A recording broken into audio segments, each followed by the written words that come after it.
We're here in Seattle where it's now 2 p.m. and I'm not sure if the sun ever actually came up. It's so gloomy. But we are going to cut through the gloom with a conversation on mortgages and the real estate market. Yes, and we'll be talking about downsizing. For all you empty nesters, you got to tune into this. It's going to be great. Yes. So I'm joined by my good friend Diane Young with Skyline Properties, and I am Chad Leesburg with Movement Mortgage. And yes, we're going to talk about some strategies and ideas for people that are maybe empty nesters or actually retired and looking to downsize from their current situation. Or just because of stairs. Yeah. It could just maybe My same knees square are footage, but giving yeah. out. I got to get something with no stairs. So Yeah. there you go. Going from a 2 or 3 story to a Rambler, let's say, something like that. So Diane was going to make some important points on lifestyle aspects of it and has a lot of experience with people that have gone through these sorts of stages.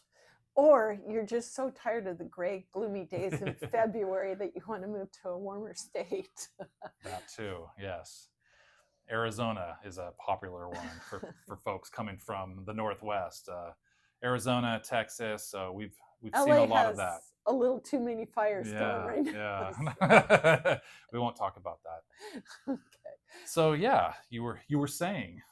I've run into a lot of friends that are seniors and they're like, oh my gosh, my house is too big. The taxes are too high. I really want a Rambler. How do I even make that happen? You know, I may have a lot of content in my house and I'm just overwhelmed. So we're going to discuss that today. But before we do, Chad's going to talk about the interest rate, what's going on in the market right now. So. Right. It's a general point. The average 30-year fixed interest rate across the country is about 6.9% now. We're down a little bit from our last podcast. We're hovering around 7, but about 6.9% now. You're going to be a little bit lower on government-backed loans like FHA or VA, but that's where we're at in the market right now. Do you know what the USDA loan is for if they want to live a little bit further out? Is it because they don't pay PMI so much on that loan? Do you know what the interest rate? It would probably be something like 6.5 or less today. Okay. For USDA. Cool. Yeah. So so let's just explore this. It's like why are the baby boomers and the seniors saying, God, I can't take this? And probably a lot of it is property taxes because they've gone up so high that seniors are now on Social Security and they're like, how am I going to even make that work if I want to stay in the same location with grandkids close by and all that? So I have some ideas on that. Like if you're on a fixed income and you want to move, you can also ask for reduced property taxes, which help you the affordability work out great. So yeah. So you've had clients and friends that have been able to have a senior discount on their real estate taxes is what we're referring to. And a lot of times I think people don't realize that they may be eligible for that. And sometimes when I'm looking at properties, I see that there's an existing senior discount on the taxes. And that does make a difference with your mortgage payment if you're going to carry a mortgage. So it'll bring it down considerably. Sure, exactly. It depends on where you're at, the city and the county. So I can't say what the difference is, but it can be substantial difference. Right. So it's like how, I'm thinking about in the real estate term is a lot of people that have lived in their house for maybe 40, 30 years and they have so much content and they're like, I don't even know where to begin. I had a few clients that had to deal with that. Like, what do I do? I have so much stuff, Right. So I think what we did in a solution was we did a pod. So we had a pod come in, park it in the driveway, and they could take their time and leisure to go through things and get rid of things they don't need, but also keep everything in the pod that made it very convenient rather than going to a storage unit. Yeah, I've seen a lot of those even in my own neighborhood. People that have lived in the homes for decades and obviously are relocating or downsizing, and so that is a nice strategy. Yeah, and it's like the older you get, you do not want to deal with stairs. Maybe you've had a bad knee or whatever, and you're like, I just want a Rambler, but where do I even begin to find it? Yeah. It's like, how can I afford that? Because everything's gone up so much. So, can you talk a little bit about making that work financially? Yeah, so people might have questions about what their options are for financing when they um, let's talk about retired. In the instance of you've left the workforce and people may not know what we can use as a mortgage lender for income qualification, and um, you absolutely can use Social Security. Sometimes people don't necessarily know that, and you can use Social Security. You can use a pension if you're fortunate enough to have a pension. Um, Another thing that we can do is look at the assets that you have that aren't income, that aren't traditional income. Let's say you have $500,000 in an IRA. We can underwrite that as income for mortgage qualification purposes. And it's a common thing is to simply divide that out over 240 months. So you just take whatever that average would be, and then that's the monthly income. And that's a very common way to qualify someone that has assets, maybe more assets. Maybe they don't have, enough income to qualify in a standard sense for a mortgage, but we can uh, utilize those assets that they don't have to pledge them. They don't give them to the bank. They don't give them to us as a mortgage company. They maintain them, but we just simply do that 240-month calculation. That is fantastic. It's like I know a couple of clients now that are like, how can even if I sell my house and it's worth so much money, how can I in turn buy another house? And they're so expensive. So I think relocation is a really good idea. You can go to Eastern Washington and find a home in Moses Lake. You're still in the state if you want to be in the state. You're not too far away from family, or even Wenatchee and other areas that are actually a really good deal. And the weather's a little warmer. Yeah. So that's kind of nice too. So I had a client that downsized in Bothell, and she moved to Moses Lake, and she was able to get a house for $350 that was only 4 years old. Wow. Brand new, 3-car garage, fenced, air conditioned, and she loves it. So it is a possibility. It can happen, and you definitely want to look into those situations that will make your life a little bit simpler financially. Right. Because Social Security isn't like high on the list of income these days. So. Yeah, it adds up though. I've had plenty of clients utilize Social Security. Another nice thing with Social Security income is that we get to what we call gross up. In our world, it's called gross up, meaning if you have a portion or all of your Social Security income that is not taxable because you're not at an income threshold for it to be taxed. Maybe you're making $30,000 or $40,000, whatever, and you have minimal or no tax on that income.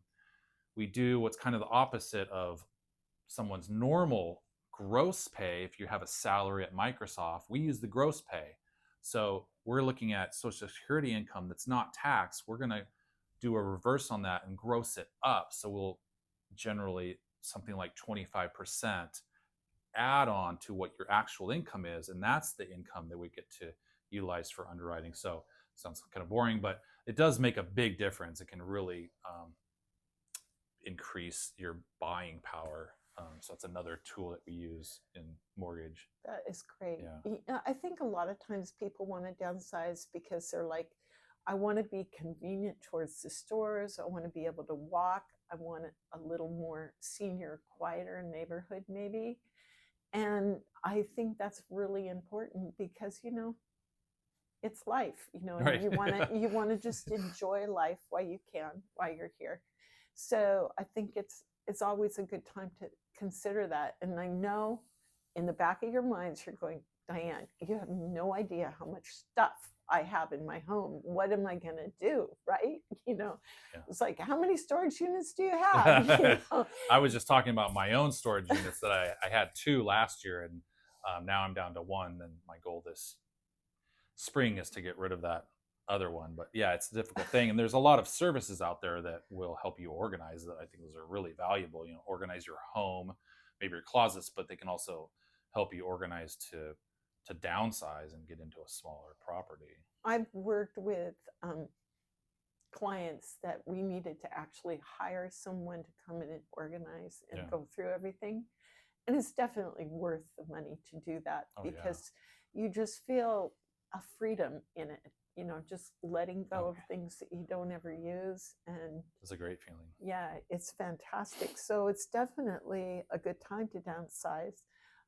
There is relocation. I see a lot of people moving to Idaho, Arizona, Texas, just for affordability, which is fine if you want to do that, or if you just want to get like a smaller home here and get a small home in Arizona for these beautiful gray sky February and January. So that's a possibility as well. But I really think, like, you're probably going, Diane, how can I make this work? It just seems so impossible. And I'm telling you, from my clients, it's worked out great. They're very happy. I had a client that moved down to Arizona. She's loving it, even in the 110 weather, where she hides out in the air conditioning. But when it comes to the winter, it's really nice to be somewhere where it's 75, 80 degrees, and you're just like, yeah, I could sit out at the pool all day, right? Great way to retire, right? Yeah. But yeah, it's another challenge that maybe a perceived challenge for people leaving a home that they maybe have been in for decades, and they've got a nice low interest rate of 2.6% or something. They think they're stuck there because they don't want to leave that mortgage, and so that can be a mental block to think about taking on another mortgage with a rate, like I said, 6.9%. There are other options if you are of age. There is reverse mortgages, which people get, I think, have some different thoughts on. Might be passionate thoughts about reverse mortgages, but they are a very important tool in our industry. And Movement Mortgage, for example, is very committed to reverse mortgages. And a lot of people don't know that you can do a reverse purchase mortgage. It doesn't have to be the home that you're living in, that you've been in, that you have the equity in. It can be in a new property. So you can do a reverse purchase. So you could sell, take that equity, and put it into the new property. And it's a very similar process where they're going to use your age, which ties into the average life expectancy, and then whatever that equity is. And they're going to do a pretty simple calculation, but it's tailored to each person, and give you, you can have access to utilizing that equity in your home, and you can remain in your home for the rest of your life. So that's a very important tool. And if anybody has any questions on that, we're happy to assist. I was thinking too about traffic and 405 and I-5, and it gets crazy. And the older you get, the more grumpier you get when you're in traffic. So it's like, it's nice to move somewhere where you kind of are just a little bit more at ease. And I think it's good for your health too. So that's another really good reason to think about downsizing and moving to quieter streets, quieter neighborhood, easy to access. I really think, why wait? It's the older you get, the longer you wait for that decision, and then you're kind of stuck. So it's like, things get harder. It gets really difficult. You have your house, you're thinking, I have all this stuff I got to get rid of. Oh, it's so overwhelming. I don't want to do it. But what are you waiting for? It's like, if you're unhappy about the traffic or the gray skies or whatever, why wait another year? It's time to really make that change when you're a little bit younger, opposed to when you're 80, 90, and Right. you're like, what do I do now? So yeah, it's a good thing to explore and check out and see, hey, you know what? Let's look into it at least and Hmm. see what that looks like. Yeah, it's easy to have a conversation and explore options. There's no commitment, so Yeah. if anybody has any questions, don't hesitate to reach out I to do us. have a question for you. Yeah. Okay. So somebody's been in their home. They bought a home 45 years ago. They're still in the home. It's a whole different market out there. There's a lot of new financing and there's a lot of issues that you have to deal with that you didn't have to even consider 40 years ago. So how do you deal with like educating someone the nuance of what's going on in the market? Right. Yeah, I've had plenty of clients that maybe haven't had to, maybe they have a mortgage, but they got it, you know, 20 years ago. They don't have much left, or they have free and clear property. They don't have a mortgage.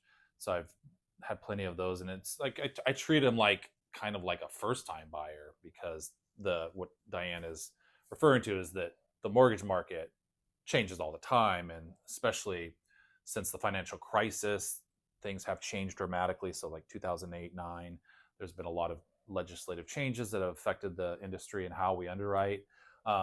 But there's nothing scary in that, and so just kind of simple education, and just like I would do with a first time buyer, and it's an easy thing to get through. And the underwriting tools that we have, like I mentioned, for Social Security and utilizing assets, it's actually very simple to do those things. And so just explaining those to a client, and kind of hand holding, like I do with first time buyers. If you have somebody in their 60s that hasn't had to deal with applying for a mortgage or any, maybe they have no debt and they're just not used to having anybody look at their finances. It's nothing scary, and I'm used to dealing with those challenges. Yes. It's that way with real estate as well. I imagine. Because if you haven't sold your house for 40 years, you're going to Right. go, what's staging? Like, what are you talking about? Right. Some of the things, the rules have changed, regulations have changed. So it's always good to talk to somebody about the changes before you list, so you kind of are aware of, okay, I'm probably going to have to get a pod, I'm going to have to stage, what is staging, how much does that cost, questions like that need to be explored. So I think Yeah, we were talking about the importance of staging just in general. I'm not a real estate agent, but I go to a lot of open houses and I've purchased a lot of homes, and I think staging is ultra critical. People don't always do it, but I think it's absolutely critical. And so if you've been in a home for a long time, people have their own styles, and I think that for somebody that's been in their home a long time, I think it even amplifies the necessity of staging and bringing a fresh look. I've seen a lot of homes where um, there could be orange events. orange carpet. Right. Yeah. Yeah. I've seen a lot of homes that are very dated, from the 60s, 70s, and It might come back yeah, though. yeah. It's Some people vintage, might you love it, never but know. the general masses of buyers, it's like making things more neutral and putting simple furniture, because people, um, you know, I can't even. I've gone into thousands of open houses, and I can't, like, I walk into an empty room, I can't visualize your spatial ability isn't what people think it is. So it's not good to have an empty space. Like, put something in there to occupy it. And oftentimes, empty space looks smaller than occupied space. It's kind of reverse, but That's so it's true. very true. Yeah. So Well, they do have virtual staging there is, yeah, where you take a yeah, picture of the room and they take all the furniture yeah. out and then they show with new furniture what that looks like. But I kind of prefer the actual staging Yeah. because when you have someone come Coming in, in. to look at your home, it's nice to be a little bit more contemporary. I think Yeah. it makes a big difference. So And clean, and and clean. not personal objects. Is the Yes. point, Yeah. I guess. So a lot of times we will suggest that you don't have personal photos of the family up and you just have neutral Right. pictures so people come in and they can imagine their self in the home rather than, you know, what your style is. So it makes it a big difference. I've sold houses both ways. Right. In a crazy market, staging isn't as important. But when the market kind of slows, it's nice to have everything look polished when you walk in. It makes a Right. big difference. And it actually has increased prices up to about, I think, like 8% Yeah, I more. think they've tried to quantify it, and they can quantify that it's worth the money. Yeah. So, yeah, so you might have some more questions about downsizing. It is a big decision because you're moving and maybe you've lived in the house for 40 years. You can't imagine living somewhere else, but you're like, I can't do these stairs anymore. So it's really good to talk to me or Chad about it, you know, just kind of get some input on how that looks, how long it takes to get the house ready to sell. But there are a lot of young couples that are just wanting to find a home that's like yours. So it's the inventory is not that high right now. Right. So I think it's a really good thing to consider that now. And we've talked about this in our first time buyers seminar, but when the market is fast for buyers and the interest rate is low, you find that there is multiple offers. But when you go to buy something else, it's all relative because you pay more. If they pay more, you pay more when you buy.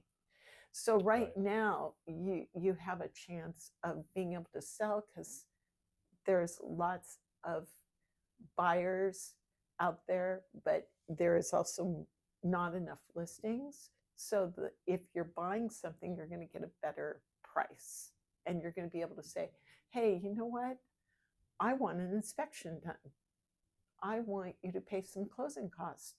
Where with the market being high, with the interest rate lower, you don't have that opportunity. Right. In fact, you're paying more just to get the bid. You know, you're not bidding against 40 other offers right now. That's a good thing. Right.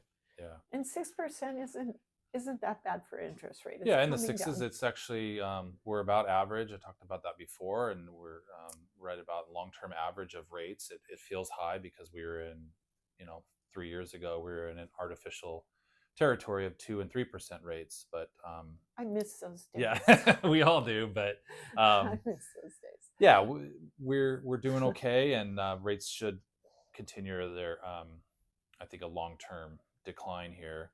But we will be hosting a first-time buyer, well, any sort of buyer, but tailored mostly to first-time buyers this coming Saturday here at Movement Mortgage in Kirkland, Washington. And on Kirkland Way. Yeah, if anybody sees this video and it's like, oh, I need to be there. So yeah, it's I'll post that in the YouTube for anybody that's interested for that. Also, I want to point out, if you haven't owned a house for 4 years, you're considered a first-time buyer, and you can actually get some benefits. There are benefits, yeah, through the state. Yeah, it's 3 years for most programs, but yeah, 4 Is even it? better. Okay. Yeah, it kind of resets the clock after 3 years. So there are down payment assistance programs and better interest rate generally for most categories of loans. You'll have a better interest rate, or there's oftentimes where we can do really, it's not no money down, but you can borrow the down payment and organize the loan such that there's little to no money out of your pocket. Right, which is great. So if you haven't been on a mortgage or on title for 3 to 4 years, you're considered a first-time buyer. So you definitely want to come into one of those classes and use that opportunity for sure. Right. That's great, right? Yeah. So hopefully we'll see you there.